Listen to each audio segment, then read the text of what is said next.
terjun ke masyarakat. Sebab saya yakin hari ini kalian masih punya kejujuran yang utuh. Tapi ketika sudah dicoba, istri minta ini, suami minta itu, KKN sesungguhnya nanti itu. Warahmatullahi wabarakatuh ya guys, sahabat jelajah desa Kluwut ya. Hari ini ada kegiatan warga ya, Ciping namanya, Ciping dengan Mas Arif dan teman-teman Undip.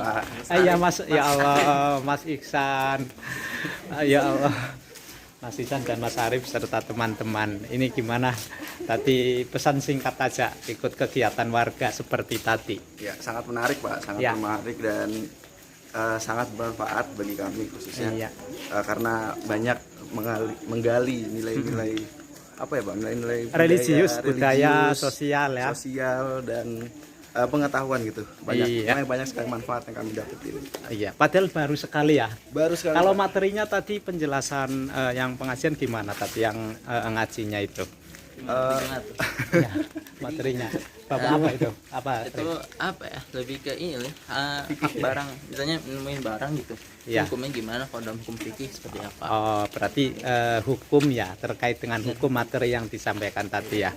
Sebenarnya tadi sudah ketemu bab nikah ini yang masih jomblo-jomblo, persiapan nikah dari sudut pandang agama itu seperti apa. Harusnya itu yang seru Pak, itu yang seru. Yang seru, tapi sayang minggu depan kita sudah, teman-teman sudah meninggalkan.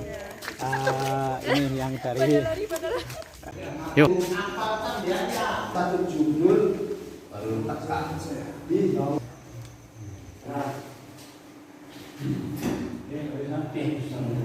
ambil rontokannya tukang besi, tukang gelas, rontokannya boleh diambil, serta boleh mengambil pembuat roti itu orang yang pintar. Nah itu bahasanya ulima. Akuntansi, kepajakan, pajak, ekonomi lah ya Pak. Di sini saya perwakilan dari teman-teman. Sedikit cerita, kami itu datang ke Kluwut tanggal 3 Januari ya. 3 Januari disambut sama Pak Lurah di Balai Desa. Terus belum lulus gitu. Jadi setelah belajar selama 3 tahun, 4 tahun, kan ilmu yang didapatkan harus diterapkan di masyarakat gitu. Maka adanya program KKN ini salah satunya untuk itu juga. Saya lanjutkan lagi, mungkin perkenalan dulu di sini teman-teman dari Arif sampai. Oh ya, Arif Nugroho, jurusan saya manajemen. Oh, saya asli dari Jakarta Pak. Jakarta. Kenalkan, nama saya Devina, jurusannya dari Teknik Kimia asal Semarang. Resin bangsane. Lanjut. Kenalkan, saya Hanifah Zafira dari Prodi Akuntansi Perpajakan asalnya Padang. Tanya kuliner Padang. Kenalkan, nama saya Hasnatika Salsabila dari jurusan Manajemen Administrasi Logistik asal dari Demak. Demak luar negeri ya, yang kemarin ikut Piala Dunia. Oh Denmark, sorry. Perkenalkan, nama saya Kasar Renalisa Sutrianingrum. Saya dari Ilmu Gizi, asal saya dari Wonosobo. Jurusan yang berbeda-beda. Di sini kami melaksanakan program, ada 2 program utama, program yang kelompok bareng-bareng sama program yang sendiri-sendiri. Ada 2 program. Nah, untuk program kelompok yang bareng-bareng kemarin, jadi satu kelompok ini ngerjain satu program bikin acara gitu Pak. Kemarin fokus kami ada di stunting, itu dipimpin oleh Mbak Risa yang misalkan dunia digital itu supaya lebih maksimal lagi, lebih bermanfaat untuk dunia digital. Hoax juga atau sekarang banyak penipuan digital gitu Pak. Jadi kemarin kami kasih penyuluhan. Itu program yang bareng-bareng. Nah, ada juga programnya sendiri-sendiri. Misalnya bisnis, maka mitranya itu dari Pasakwat, dari BUMDes. Gitu. Iya Pak. Kuliner nasi padang kan di sini terkenal. Ini kita programnya itu tergantung jurusan.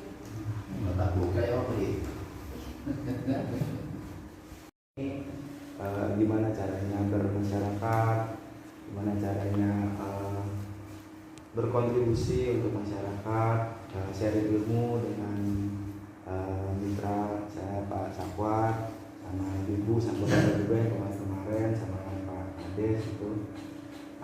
Ini menjadi bekal buat kami untuk nanti setelah lulus dari kuliah itu bisa kembali ke masyarakat, bisa berkontribusi lagi, bisa membangun masyarakat. Termasuk kesan ikut Jiping gimana Mas Arif? Mas Aisan. Maksud Ikut ini. Pak, ini Ya. salah satu hal yang menarik bagi saya nih, karena metode Jiping ini kan menurut saya metode pendidikan sepanjang hayat gitu. Jadi bisa oleh siapa saja bisa ikut kajian-kajian ya. Sehingga kan pendidikan itu nggak cuma dari formal, dari kampus, dari sekolah, bisa juga dari diskusi-diskusi seperti ini kan menambah pengetahuan juga dari sisi agama, dari sisi sosial maupun dari sisi bermasyarakat. Itu pesan saya. Mungkin teman-teman ada yang mau nambahin? Arif? Pesan terakhir sebelum meninggal Mas Arif. Maksudnya meninggalkan Kluwut nanti kan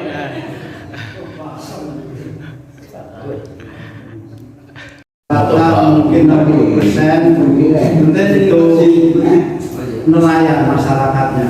Kemudian ketika bicara tentang SDM dan lain sebagainya, dia merasa prihatin bagaimana tugas panjenengan yang masuk di wilayah Kluwut setelah bermasyarakat di Kluwut,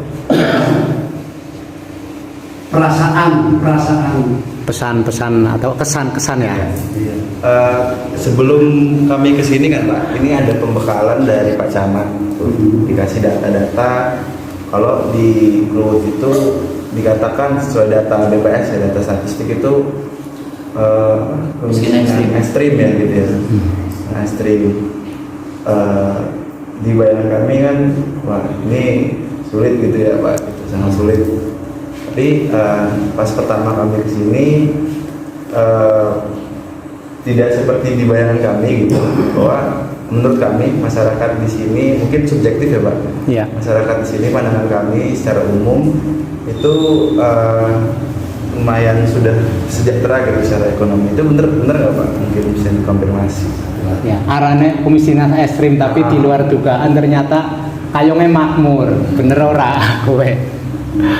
Sebenarnya yang sering saya sampaikan ketika didatangi oleh mahasiswa yang sudah berapa kali ya perbandingan diskusi dan lain sebagainya, yaitu miskin SDM.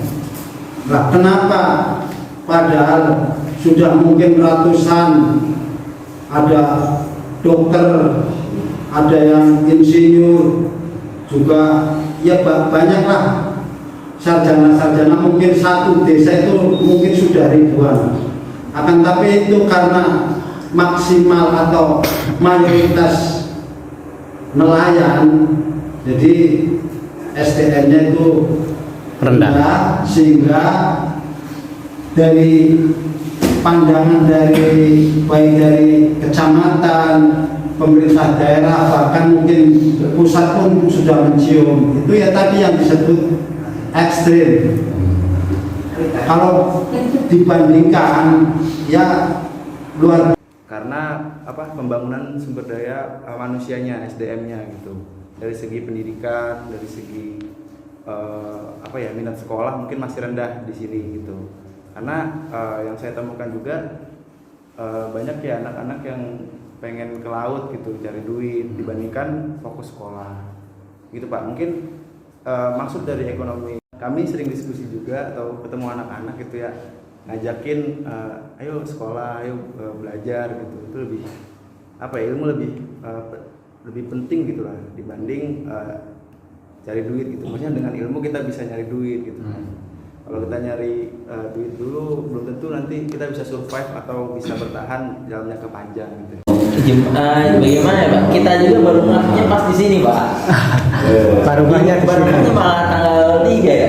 Yo gini gitu Pak. Saya baru ngehnya baru sih. Nah, karena gini Pak. Kita kan lihat juga data dari kecamatan sama statistik ya Pak. Sama statistik dari pusat gitu Pak. Karena gini Pak, pusat itu karena dia kan ngitungnya sih Indonesia Raya ya Pak. Jadi dia tuh apa ya, berdasarkan kategori Pak. Nah kalau berdasarkan kategori kan data, jadi dia dipukul rata gitu. Padahal di realitanya beda banget gitu. Pas saya sini juga beda banget gitu kan. Jadi balik lagi ya, kalau SDM kan soal definisi yang namanya. Jadi ketika kayak kemiskinan ekstrim di Brebes itu kan acuannya data ekstrim, terus muncul lagi kemiskinan.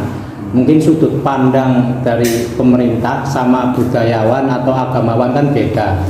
Kalau dari sosiolog nanti akan muncul kemiskinan itu ada 3, kemiskinan struktural, kultural, dan kemiskinan mental. Saya pernah mengkritisi PKH Kabupaten Brebes, itu penerima bantuan PKH berkurang sebanyak 22.000. Artinya kemiskinan kan berkurang.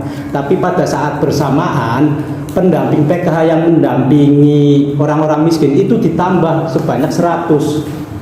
Ini mungkin proyek kemiskinan. Itu maksudnya nanti kemiskinan struktur. Jadi strukturnya dibikin miskin. Itu yang pertama. Yang kedua adalah kemiskinan kultur. Mungkin kultur itu terkait dengan alam ya. Seperti di Papua itu memang kutukannya sudah miskin. Pakaian aja nggak punya ya Mas Arif ya. Ya itu kultur. Secara kultur itu miskin. Lah yang terakhir, kenapa Kluwut termasuk kemiskinannya terbanyak di Brebes? Itu kebanyakan ya struktur, tetapi di sosial ini yang muncul adalah kemiskinan mental, berarti mentalnya miskin. Ngoroli bantuan artinya mentalnya mental miskin. Ternyata sesuai Mas Arif sampaikan ketika menghadap Pak Camat, di Kluwut itu kemiskinan ekstrim, ternyata di lapangan enggak terbayang. Artinya di Kluwut itu bisa masuk kategori kemiskinan struktural. Memang datanya dibikin miskin seperti yang saya jelaskan tadi, dan secara sosial mentalnya yang miskin mungkin. Siapa sih pernah ngarep-ngarep bantuan berarti mentalnya miskin. Rin ngarep-ngarep bantuan.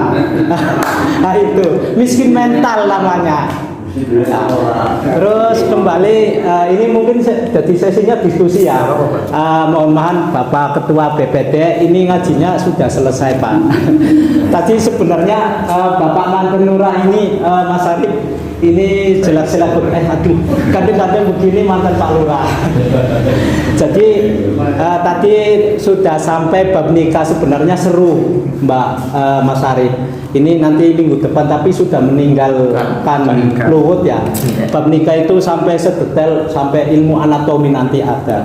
Itu kalau ini ngaji tradisional di sini. Pakainya kitab itu yang nggak bisa dibaca itu tadi menurut tulisannya ya. Jadi mungkin apakah bisa lanjut sesi diskusi ini? Apa ada Tadi yang menangani stunting siapa? Stunting. Bagaimana tentang menurut Samdan Gimana Pak? tentang stunting? Menurut pengamatan panjenengan itu bagaimana? Yang pertama pas waktu ada acara rencana Muslim Bagdes ya, tahapan-tahapan itu memang harus diajukan.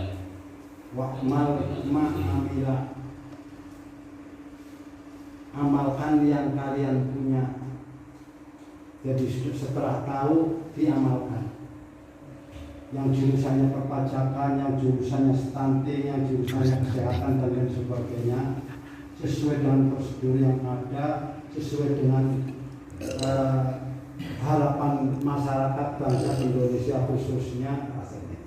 Insya Allah kalian menjadi anfa'uhum linnas.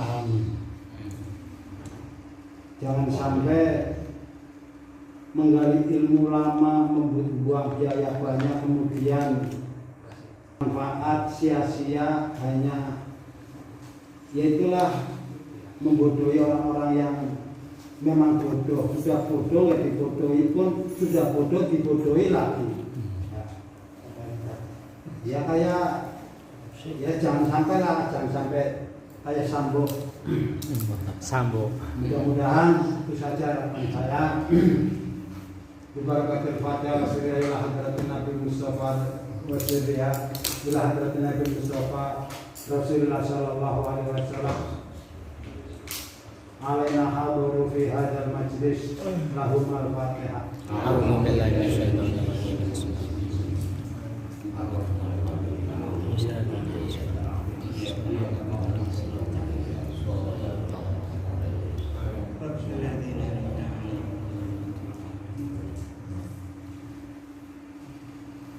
Yang terakhir juga saya minta doanya khususnya dari mahasiswa biar anak-anak saya juga sama, artinya Di Karangmalang, Kiai Hamad, kue tahun 83 wis dawuh bahwa pada akhir zaman nanti pusat peradaban, pusat Islam itu ada di Indonesia. Nyata wis mulai nampak. Beberapa tokoh-tokoh Islam di dunia sudah saling berdakwah